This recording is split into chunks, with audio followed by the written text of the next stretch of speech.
Jumpa kembali di channel Tanpa Jejak. Kali ini, Mimin akan membawakan kisah horor hantu jail tak kasat mata yang selalu ganggu keluarga Ama. Cerita horor Indonesia memang selalu menarik untuk disimak, seperti sebuah cerita seram yang viral di media sosial Twitter ini. Dalam sebuah thread panjang itu disebutkan jika cerita ini merupakan kejadian pribadi yang menimpa teman semainya bernama Ama. Pengalamannya itu dirasakan oleh Ama dan keluarganya ketika masih tinggal di rumah lamanya tanpa disebutkan wilayah rinci rumahnya. Perlu diketahui, ayah Ama adalah seorang seniman pelukis. Jadi tak aneh di rumahnya itu ada banyak sekali lukisan. Bahkan, cat dinding dalam rumahnya pun penuh dengan gradasi warna. Sedangkan ibunya, yang biasa dipanggil Loma, kesehariannya merupakan ibu rumah tangga. Sebagai penggambaran, rumah Ama tepat berada di pinggir jalan raya, namun selalu bernuansa sepi dari keramaian. Ini karena semua kakaknya sudah menikah dan tinggal di rumah masing-masing.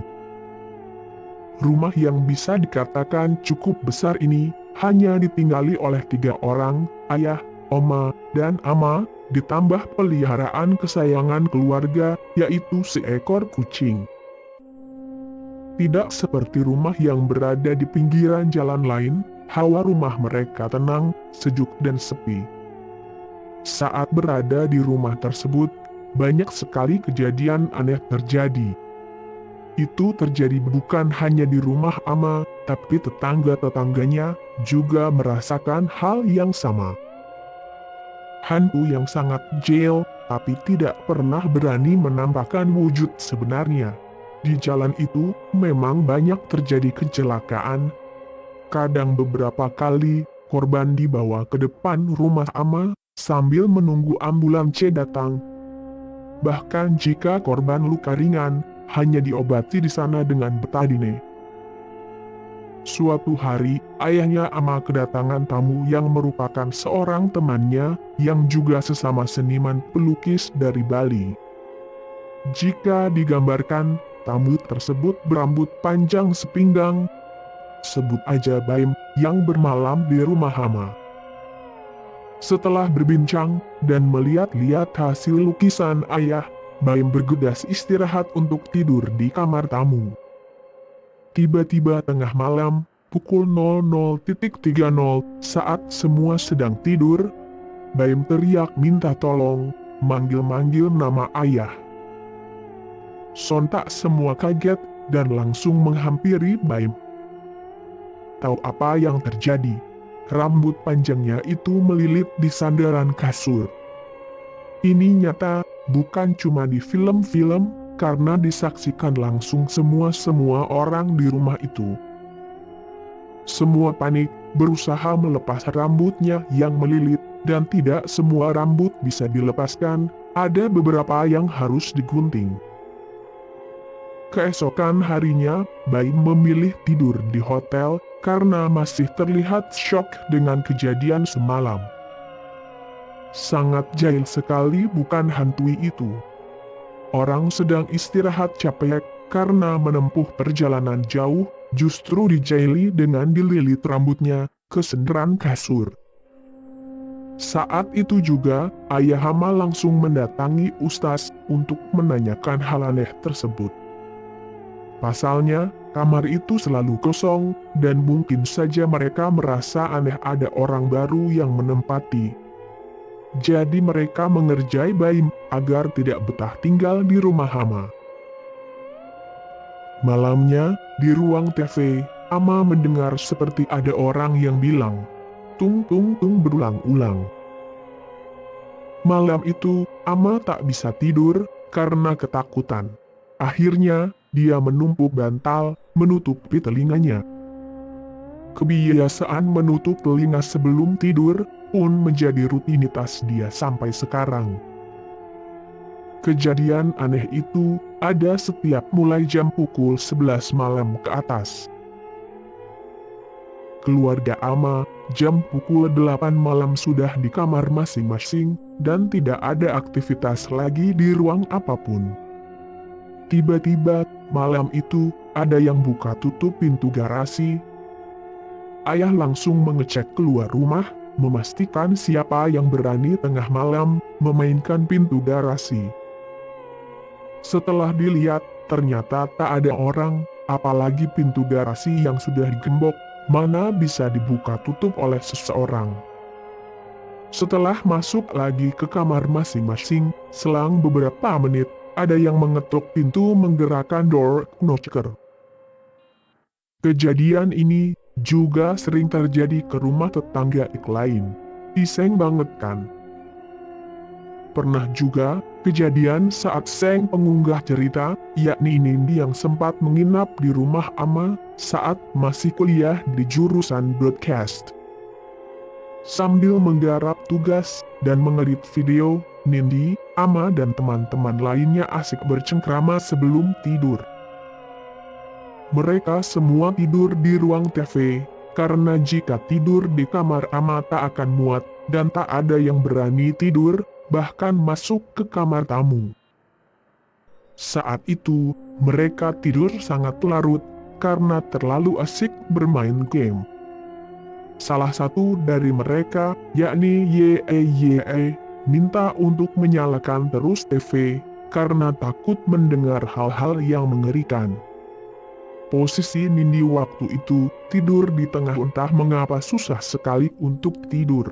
Nindi merasa ada yang memperhatikannya dari arah halaman belakang. Meski dipaksa untuk tidur, Nindi tak bisa melakukannya. Hingga akhirnya Nindi dibangunkan oleh Ama untuk pindah tidurnya di kamar 2. Sedangkan yang lain di ruang TV. Paginya mereka baru sadar kalau Nindi dan Ama tidur di kamar berdua. Jujur, Nindi jika mandi lama sekali, tapi kalau di rumah Ama, dia tak bisa lama-lama. Soalnya ia merasa ada yang memperhatikannya terus, apalagi ketika wajahnya sedang menggunakan facial wash. Suatu hari, ayah Ama ada pameran lukis keluar kota, jadi Ama tidur bersama ibu di kamar 2.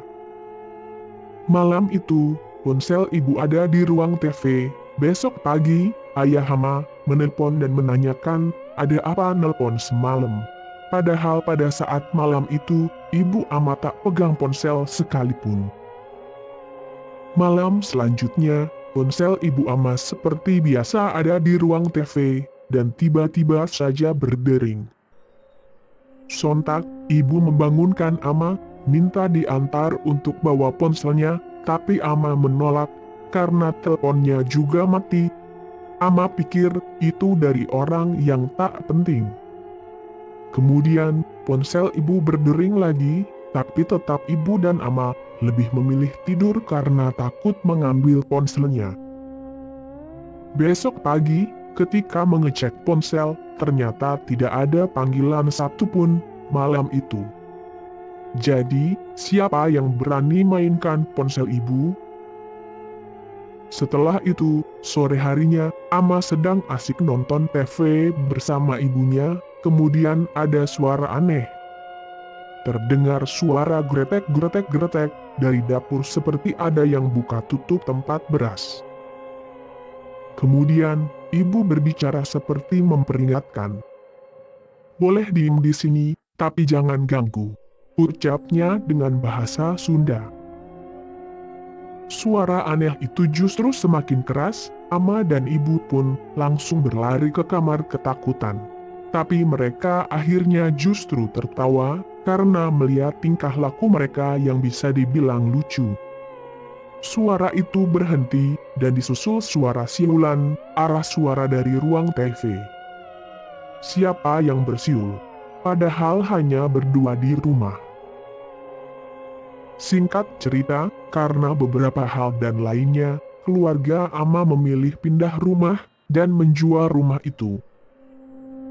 Setelah seharian packing barang-barang untuk pindahan, Ama tidur di kamar 2 bersama ibunya. dan ayahnya tidur di kamar satu sendirian. Malam itu, pukul 11.00, tiba-tiba ada suara seperti piloks yang dikocok-kocok di ruang TV. Ibu Ama pun membangunkan Ama, mengajak untuk pindah ke kamar satu karena suaranya berulang semakin keras. Saat keluar kamar, ingin pindah ke kamar satu, tiba-tiba toples yang sudah dibereskan di dalam keranjang besar, berhamburan seperti dilempar-lempar. Benar saja, besoknya berantakan sekali. Seolah mereka seperti memberikan salam perpisahan pada Ama dan ibu. Lebih lanjut, kabarnya, rumah tua tersebut sudah dibeli oleh seorang pengusaha.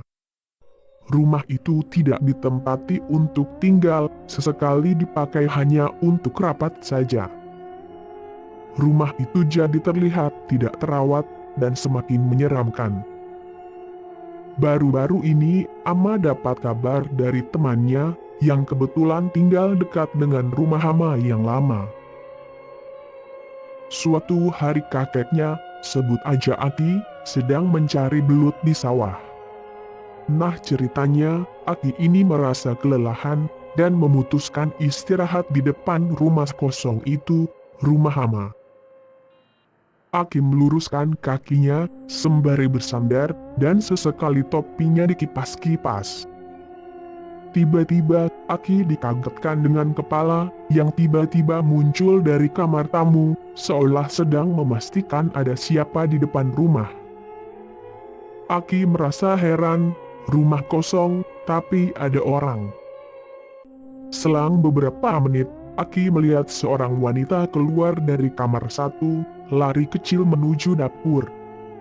Sontak Aki kaget dan tak berpikir ke hal mistis.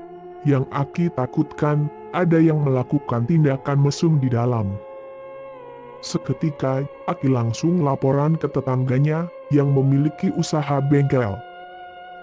Kebetulan tetangganya dititipi kunci pintu belakang rumah tersebut. Kemudian, mereka masuk untuk mengecek ke setiap ruangan, dan ternyata tidak ada siapa-siapa. Duh, bener-bener ini rumah angker banget, kata bapak pemilik bengkel.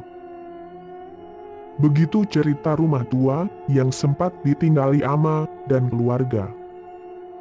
Ama dan keluarga kini sudah bisa hidup aman dan damai di rumah barunya.